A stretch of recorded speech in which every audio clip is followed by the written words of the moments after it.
Thank you, Mario. I thought for sure when he was going to say something about it's so obvious why Cheryl and Dean are working together because they're both crazy. I mean, I figured that's what was going to be said. So, and we are, but I'm glad he didn't go there.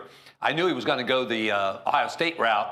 I was born in Columbus, Ohio, and grew up my first several years in Whitehall on the east side of Columbus. So it's a genetic thing, and it's a heritage thing, but I really do enjoy those games in November, especially the last 10 years, except for last year. Last year was good. But, but we enjoy the collegiate rivalry.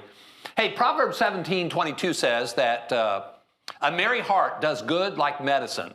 It is really important in life that we don't lose our sense of humor. Now, there are times in our life where we're going to lose things and we're going to be in agony. We're going to really struggle and struggle mightily. But one of the things we need to make sure that in the long run we don't lose is let's not lose our sense of humor. And I think it's really important when you're dealing with a heavy subject like loss that we make it a point to lighten the atmosphere a little bit. And so that's what I always try to do with almost every session is try to lighten the atmosphere a little bit. So some of you know that Mario is a retired trooper, and he probably has experienced one of these kinds of situations. This is a story about a speeding ticket. A woman, you know, the goal of a law enforcement officer to pull a woman over for speeding. Well, here's what happened. So there was this female business executive who was late for a meeting, and she was going 65 on a road that was marked for 40 miles an hour speed limit. So a cop pulls her over and says, "Ma'am, may I please see your license?"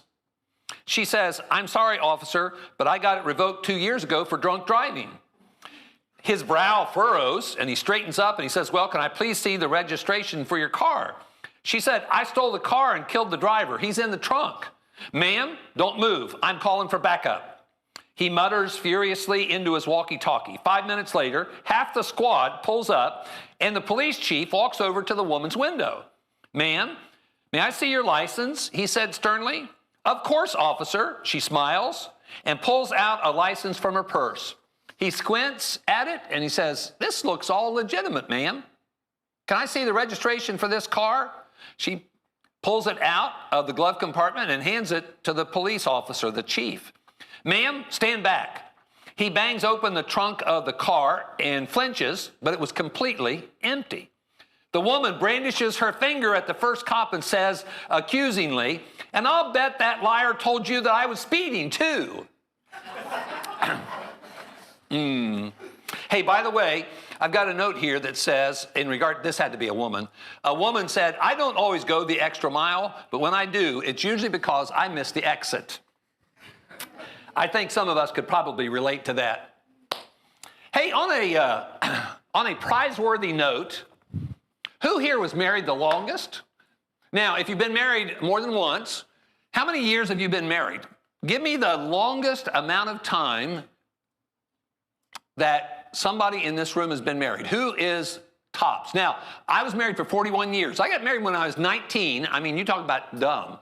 Not to marry who I married, but marry when I married. She was 19 also, but we enjoyed 41 years together. Now, who's above 41? Okay. Who's above 50? Woo. How about the double nickel 55? Rita, you're above 55. Okay, Rita, we're going to give you this book. It's called Beyond the Valley of Death. It's written by Jeff Jenkins, who for a number of years preached in Louisville, Texas, north of Dallas. And the subtitle to this little book is Comforting Thoughts When I've Lost My Spouse. So, Rita, I am really proud of you because you know what you are? You are not a victim. You are a victor. You are living life after loss. And just from the little time that I've talked to you since you came in, it's obvious that you know that there's life after loss. It may not be easy, but there is life after loss. The loss of anybody, whether it is a child or a parent or a sibling or a spouse, there is life after loss. And we're going to talk about that because Life is tough when you suffer loss. What we need to realize in our grief-illiterate society, what we need to realize is what's tougher than loss is living with it every day and every night. That is the tougher challenge, living with our losses. And so that's what we're going to talk about today. We're going to talk about life, love, and loss. Now, isn't it amazing? Reminds me of that song, You Must Have Been a Beautiful Baby. You know, babies are just born beautiful. Now, some of us, pretty quick, but we're born cute. We're born adorable. What I want you to do is I want us to think out loud. This is a relaxed atmosphere. I don't want to just stand up here and lecture to you. I want us to talk about this. One of the things I want us to talk about is the world in which a baby is born. Give me a word or a phrase that you'd use to describe the world that we live in. Any word or phrase that you think would be appropriate to describe the world that we live in. Go. How much? Scary, okay. It is scary. How about another? And it's not just at Halloween. This world is scary 12 months out of the year, okay? It's a scary world. What other word? Disappointing. Disappointing, okay. Somebody else? Crazy, okay. How about a couple more? Chaotic. Boy, that's appropriate, isn't it? Busy, full of a lot of wonderful people. Did you notice the difference between hers and the common thread that ran through all the other descriptions? What were all the other descriptions? They were all negative. Now, is the world negative? Oh, at times, those things that you mentioned are very accurately applied to the world. Every single one of those negative things is true. This is a fallen, broken world. Now, it's also a world where there are a lot of positives. As a matter of fact, I want you to look at this image, and as you look at this image, I want you to tell me what you have communicated to you when you see this picture. What does this picture tell you? More blessings than burdens, okay. More blessings than burdens. Now, did you notice that with both of those nouns, do you remember English class? Okay, they're both nouns. They're not verbs, not adjectives, they're nouns. Now, did you notice both of those nouns are plural? It's not blessing, burden. It's blessings, burdens. Now, how do you justify that conclusion about that picture? In light of what Job said in Job chapter 14, verse 1. Let me read to you a verse out of the book. Nobody lived more than a few days. Is that right, what he said? Relative or comparative? Compared to what? Eternity. You know, in Isaiah, the prophet Isaiah says God inhabits eternity. Now, what is, now on Facebook, sometimes I see these posts about these family celebrations and sometimes even community celebrations because somebody turns 90 years old. Is anybody here 90 years old? None of you look 90. Somebody pointed at you. Are you 90 years old? No. No. I'm 93. You're 93. She's not 90, she's 93. Yeah, God loved you. That is awesome. 93 life, it's a long life. We talk about a long life. Why do we say long life? A lot of people don't make it that long, do they? Okay. That's way beyond what some people live. And also, it's a drop in a bucket, even less than a drop in a bucket compared to eternity. You know, when you see something the way God sees it, you know what that is? Let me tell you what that is. I was driving in Jackson, Tennessee one day. I was listening to the radio. There was this preacher preaching, and he made this observation. He said, when you see something the way God sees it, you have wisdom.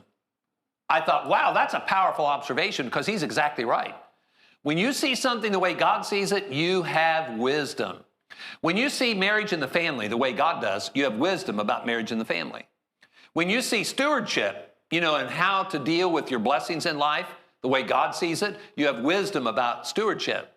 When you see human relationships The way God sees human relationships, you have wisdom about human relationships, about life, because that's false. Let's think about Job for a minute. You know, Job was not an ordinary guy. He certainly was not a common Joe or a common Job. Blameless, this is Job 1, verse 1. Blameless, upright, one that feared God and shunned evil. He's not ordinary, he's awesome. Job is an amazing man of faith. Now keep that in mind as we talk about Job for a minute. Here's an amazing man of faith who in Job chapter 14, verse 1, said life was full of trouble. Now, why did he say that? That's a pretty extreme statement to make. If you have a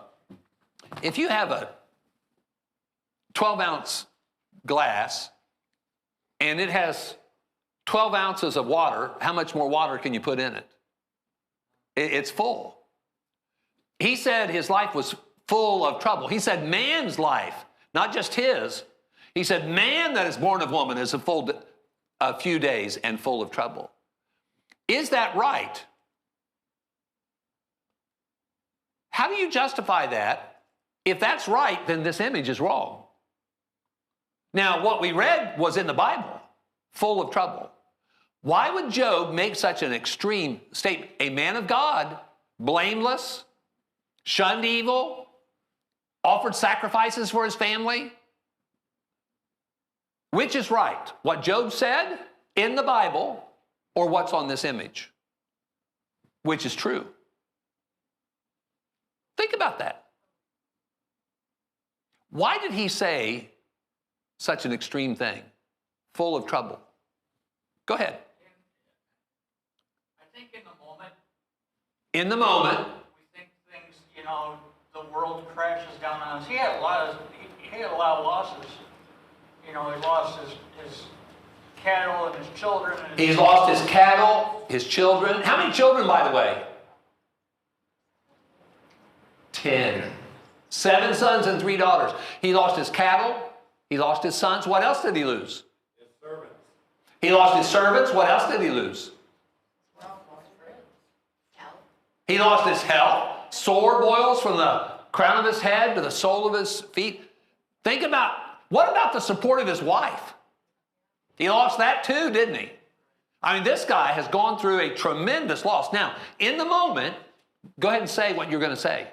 Just in the moment, you can, as the world's crashing down on you, you can feel like, you know, like he says, the world is full of trouble. It's like, but then tomorrow, I saw somebody this week, you know, crying and leaving work. Are you okay? And then, you know, today I see him, oh, thank you for praying for me. I'm having a much better day today. Mm-hmm. Well, what's different from yesterday to today, you know? Okay.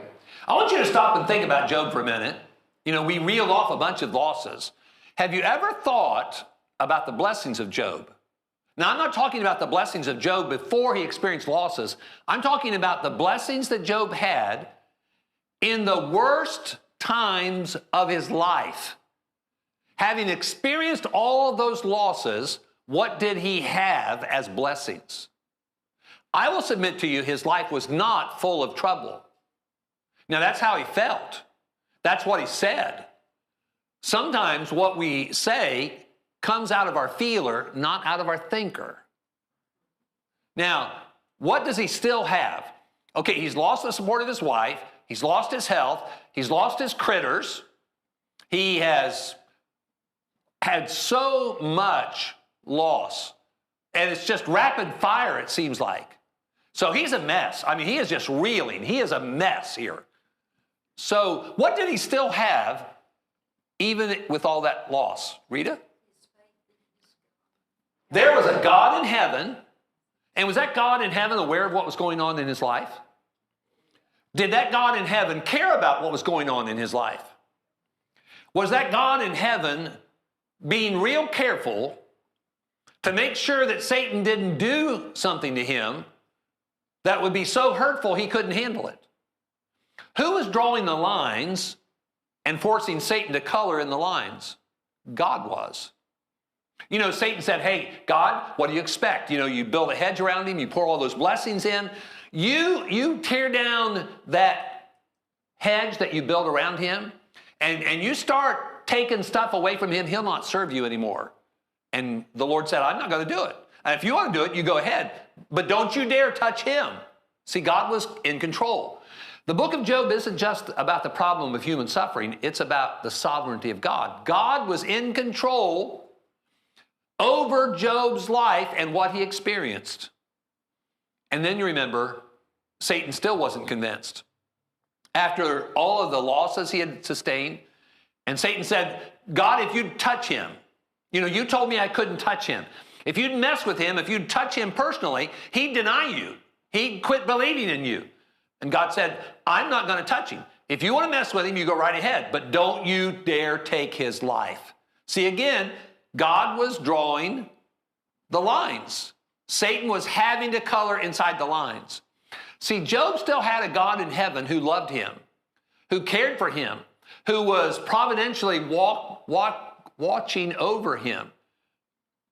Now, if you have a God like that in your life, how many burdens would it take where you'd have more burdens than blessings if you had that one blessing, if that's all the blessing that you had?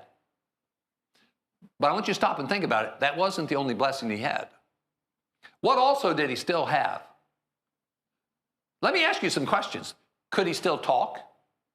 You know what a blessing it is to still talk? My wife, because of her Parkinson's disease, lost the ability to talk. You know how frustrating that is to a caregiver?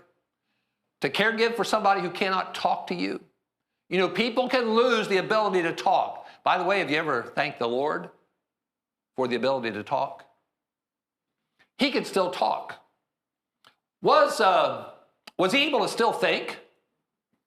Now, his thinking may not have always been really good, but he could still think. Do you know there are some people who lose the ability to think? It happens. You ever thank the Lord for the ability to think? Now let me ask you this, did he still have friends? Yeah. Okay, he still had friends. Eliphaz, Bildad, and Zophar. Now, I don't know why in the world any woman who gave birth would call their children by those three names, but they did, okay? Eliphaz, Bildad, and Zophar. Those are those three friends mentioned by name. Now, in chapter 2 of the book of Job, these three friends, I want you to cut them a little bit of slack here for a minute. As a matter of fact, I'm going to put them up on a pedestal. We usually mention them and we rip them for what they did to Job. But stop here in a minute and just listen. This is chapter 2, verse 11. Now, when Job's three friends heard of all this adversity that had come upon him, each one of them came from his own place. For they had made an appointment together to come and to mourn with him and to comfort him. Those three guys dropped everything in their... Do you think they had anything else to do in their life? I'll guarantee you they do. Just like there were a lot of other things you could have done, but you didn't, you came here. See, it's a matter of priorities. What matters to you? You know, what value you place on things. You make things happen when there are things that matter to you. And when there are people involved that matter to you, you make things happen. These three friends were so devoted as friends, they dropped everything in their life, and then they went to Job. I don't know how far they had to go, but they traveled to where Job was. They didn't call Job to come over and visit with them. They dropped everything in their life, and they went to Job. Not only did they go there, but they went there for the right reason. There's two verbs here about their intention. Chapter 2, verse 11. They came to mourn and to comfort. Now, eventually, later on, they morph into miserable comforters. But that's only after they open their mouth. Do you know what is the best thing to do when you know of somebody who's suffering? Go to them. Drop everything in your life. You make things happen. If you've got responsibilities, get them taken care of some other way, you go to them. Ministry of presence is probably the most valuable, helpful ministry to hurting people. Whether they're hurting because of family dysfunction, or whether they're hurting because of physical illness, or whether they're hurting because they've lost a loved one, the most powerful thing that you can do to be of help to other people is to be with them. Now, what do we human beings do? We are so good at this. What do us human beings do when we're around somebody or some set of circumstances that makes us uncomfortable? What do we do? Give advice. Sometimes we'll give bland advice, but what do we often do? Sometimes we don't even say anything. We just back away. We avoid. We retreat. Christians run to the gunfire. Christians, I'm talking about real Christians who have a heart of compassion. They run into the burning house. Don't ever permit yourself to restrict yourself in ministry because it's out of your comfort zone. Don't ever become that selfish. Don't ever let yourself become that self-centered. What's happened in our culture is we have created a God, and the God is our comfort zone. We've created all kinds of gods. We live in a very secular, very idolatrous culture. We have created, among other things, this God of our comfort zone. We don't want to do things out of our comfort zone. Do you know how much good is done in your comfort zone? Not much, compared to what is done when you go outside of your comfort zone. That stretches you and also makes you much more effective and much more valuable to other people. These three friends dropped everything and they went to Job and went to him with a good heart, wanting to do the right thing. For 7 days, they sat there with him in silence. Now, if that had been three female friends, I don't know if they could have lasted 7 days. Okay, cut me some slack, girls, okay? I had a wife for 41 years and 3 daughters. Okay, I'm kind of messed up in regard to the female gender. But these 3 guys, they sat there for 7 days and they didn't say a thing. See, they ministered to him by their presence. If you want to minister to people who are hurting for any reason, go and be with them. And be real careful about what you say. As a matter of fact, don't permit yourself to feel compelled to break the silence and say something. The most effective and memorable way to help people who are hurting is to do exactly what those 3 friends did. How many friends do you have in your life who would do what those 3 friends did? Drop everything in their life and come to you in your hour of need. See, that is a real friend. That is a real, and he had that blessing of that friendship. Job had a lot of blessings. He still had neurons bouncing around between his ears. He still had blood coursing through his veins. He still had a heart that was beating. He had a God in heaven who loved him and was caring for him. And he had friends. He had a wife. Now, she may not have been a 5-star wife, okay? She snapped. Hey, let's cut that woman some slack here for a minute. How many children did she carry within her? 10 children. How many of those 10 children did she lose? Do you expect her to be normal? She snapped. And you know what? Job snapped.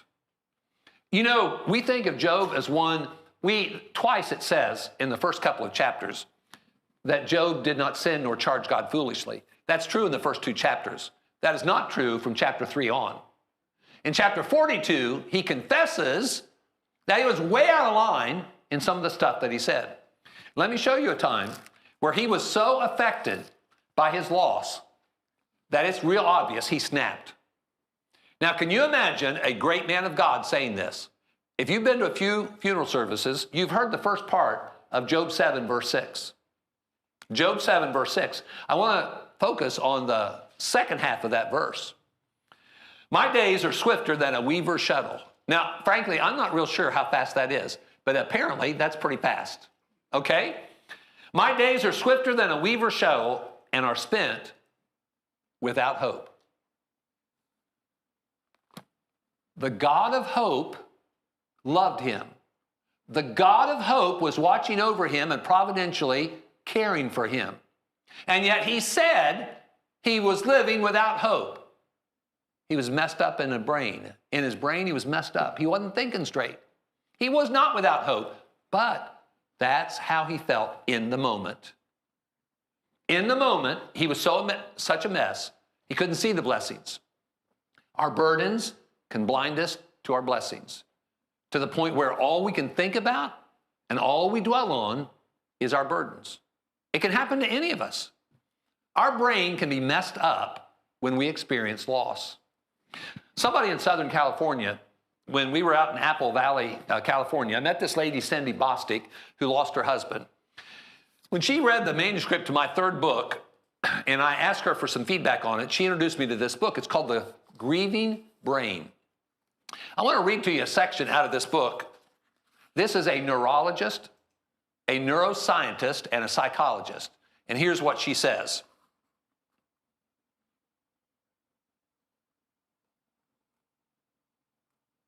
Grief is a heart-wrenchingly painful problem for the brain to solve. And grieving necessitates learning to live in a world with the absence of someone you deeply loved, who is ingrained in your understanding of the world. This means that for the brain, your loved one is simultaneously gone and also everlasting. And you are walking through two worlds at the same time. You are navigating your life despite the fact that you have had that person stolen from you, a premise that makes no sense and that is both confusing and upsetting to your brain. We're human beings, and our brain is affected by the things that we experience, especially by the things that we experience that are losses. It has an effect on our brain. We can't expect ourselves to be normal. We've got to be patient with ourselves, patient with other people.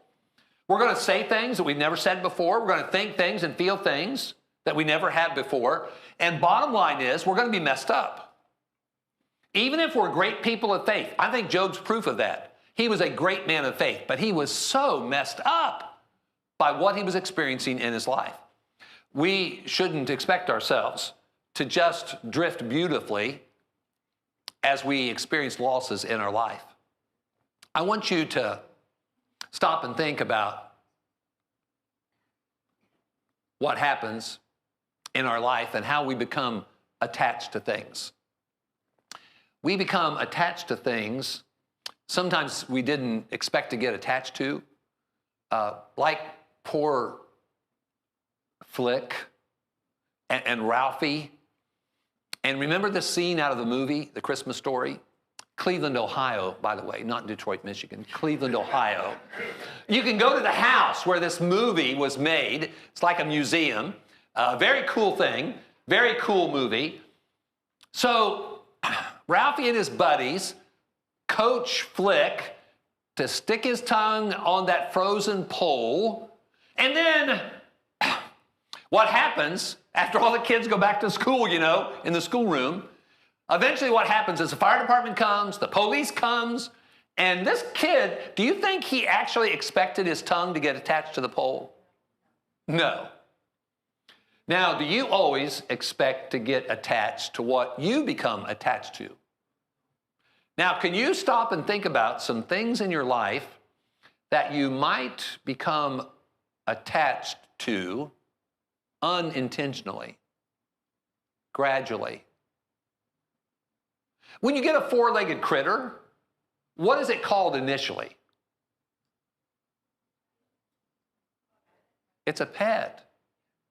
It's can I say, just a pet? What does it morph into? Your baby. It's a member of the family. Yeah. There are pet cemeteries now. I mean, you know, we become very attached. See, over a period of time, sometimes unintentionally, we become attached to things. Do you know what Jesus said about this? I'm not talking about pets generally, but about this kind of thing. Matthew 6:21, where your treasure is, there will your heart be also. Your heart follows your treasures. The value of something is not determined by a price tag. The value of something is determined by what's inside of you. I drive a 2012 Nissan Versa that has about 150,000 miles on it. If you do a Blue Book estimate on that car, if the wind's blowing in the right direction and it's the right day of the week, maybe $2,800. But if I can find a guy who went on his first date and maybe kissed for the first time in his white 2012 Nissan Versa, he might pay me, $4,000 instead of like $2,850 maybe. See, we become attached to certain things for certain reasons. Now, give me something that if you were attached to it and you lost it, it'd mess you up. Now, don't think about people here. Don't think about people. Let's think about things. Something that you become attached to, either intentionally or unintentionally, and when that happens, if you lost it, it'd matter to you. Cell phone? Boy, our blood pressure raised. What did I do with that cell phone, right? Yeah. It's got half your brain in it, okay? And as a matter of fact, all those pictures and the videos to think, and then your private information? Oh, no. Think of something else that if you lost, it'd really do a number on you. Your Facebook account, okay? Yeah, okay. Our Facebook account. Name me something else that you'd lose and it would really shake you up. Wallet. A wallet, okay. Your pet. What else? Debit card. Why is that a big deal? What about if something happened and you lost your house, a tornado, flood, whatever? You know what people most often say is what they really grieve that they've lost? The pictures. Those hard copy pictures that cannot be replaced. Now, why do they matter? It's just a piece of paper with image on it. Memories. Why are the memories important? People. And what do we have with people? Experiences. And what do we cultivate because we have those experiences? Relationships. Life is all about people, relationships, and experiences. That's life. And just like Mario said, now, when we lose those people or things related to that person, it has an effect on us. How about, I was sitting in a nurse practitioner's office.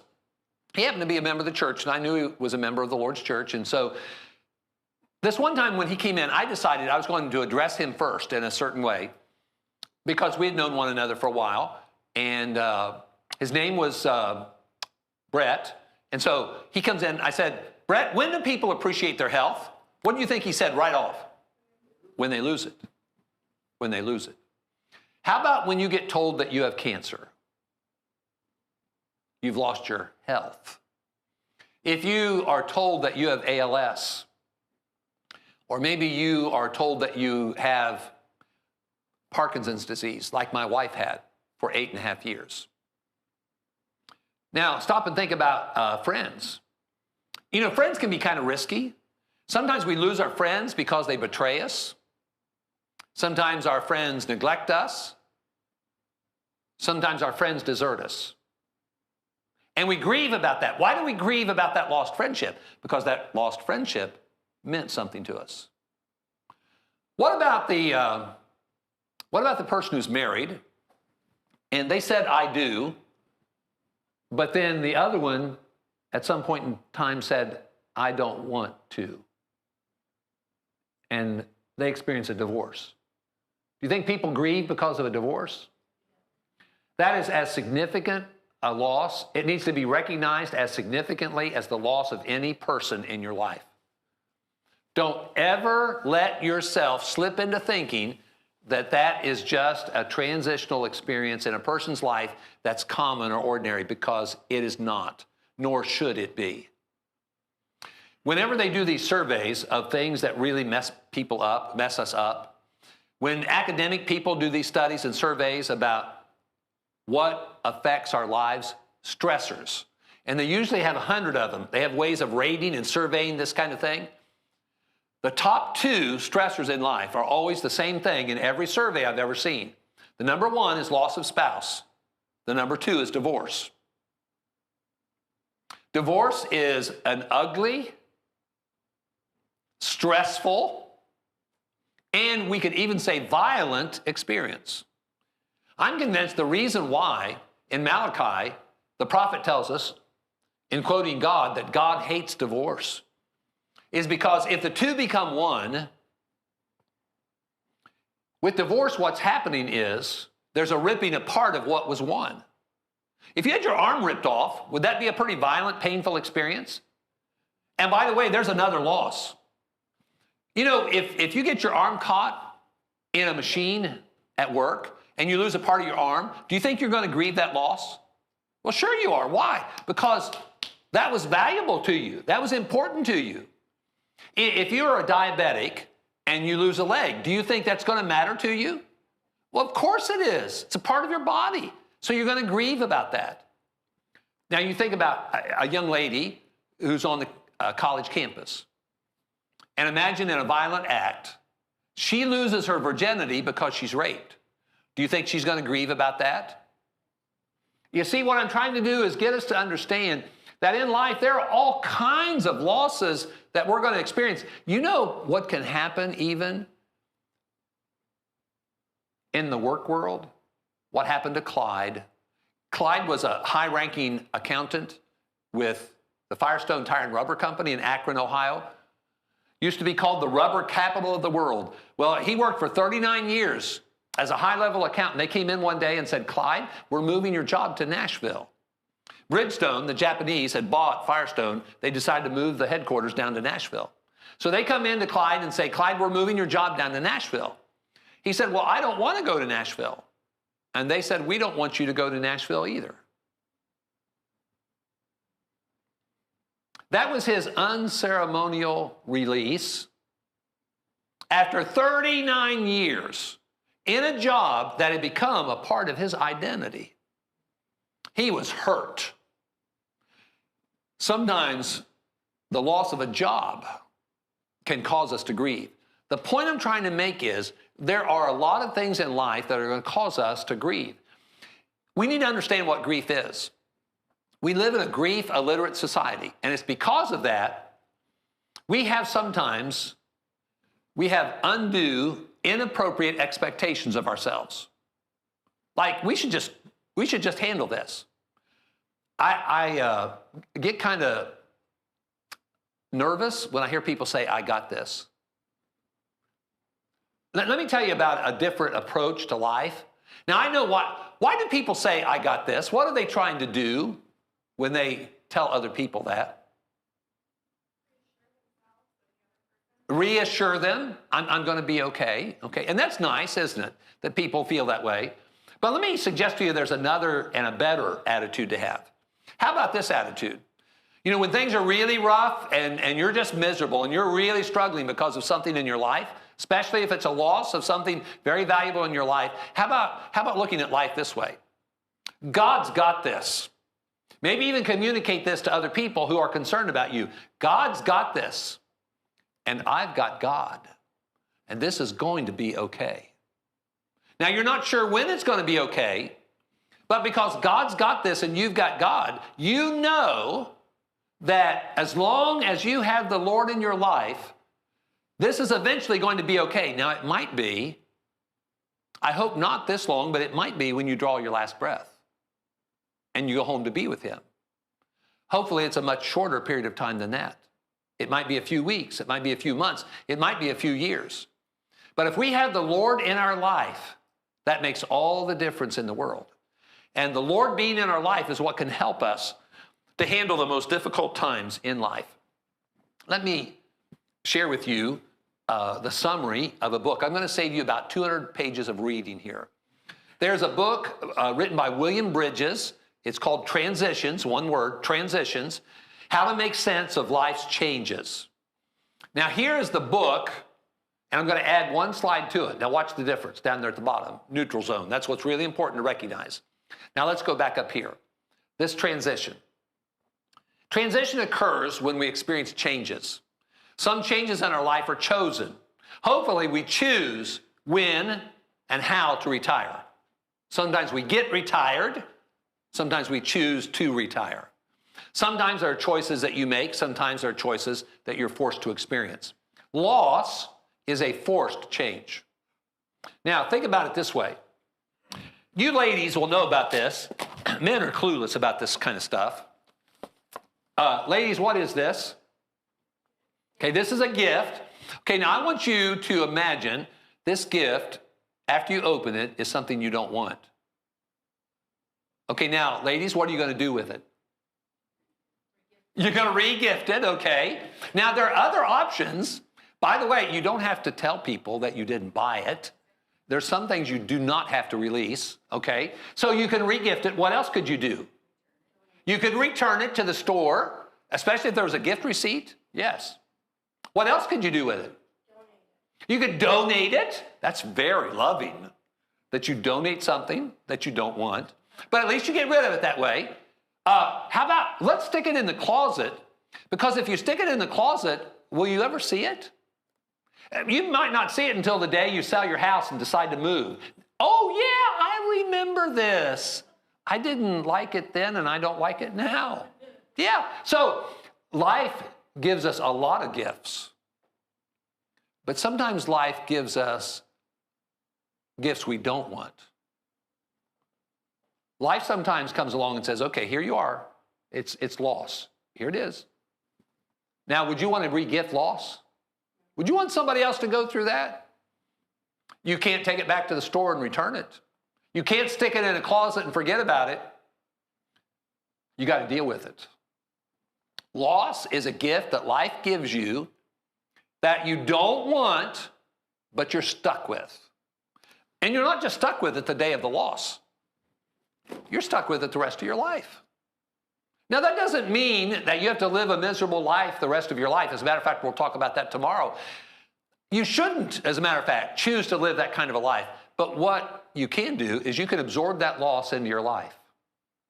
Accept it. Not let it dominate you or control you. Never let a loss dominate you or control you. But you can absorb that into your life. It can become a part of you without letting it control you. As a matter of fact, when you let it become a part of you, do you know that is a very valuable tool to use to help other people? Do you know how we often help people the best? It's when we run across people who are experiencing something similar to what we've experienced. That can be a very helpful thing. Batswell Barrett Baxter wrote a book years ago, and in that book, When Life Tumbles In, here's an observation he made. He said, when we must carry heavy burdens, we receive our greatest help, not from those who, having never carried similar burdens, stand on the sidelines and give bland advice, but from those who have been through the same valleys and have suffered the same problems. Have you been through a divorce? You're really a lot better equipped to help people navigate that ugly, difficult loss experience if you've been through it yourself. If you've been a cancer patient, you've been gifted with something you didn't want, but that gift of loss can be something you can use to help other people. But what happens is you're forced to deal with change. Now, what you want is a new beginning, but there's a problem. You can't just flip a switch and then go to your new beginning. You have to go through what William Bridges calls a neutral zone. It's a very weird period of time in your life. You're not normal, and your life is weird. Now, let me explain it this way. It's like this forest up here. It's like being in a forest. Now, this is the weirdest forest you ever saw. There are no pathways. It's like nobody's been there. There's no footprints. But here's the weird part. There are people there. It's a bizarre time.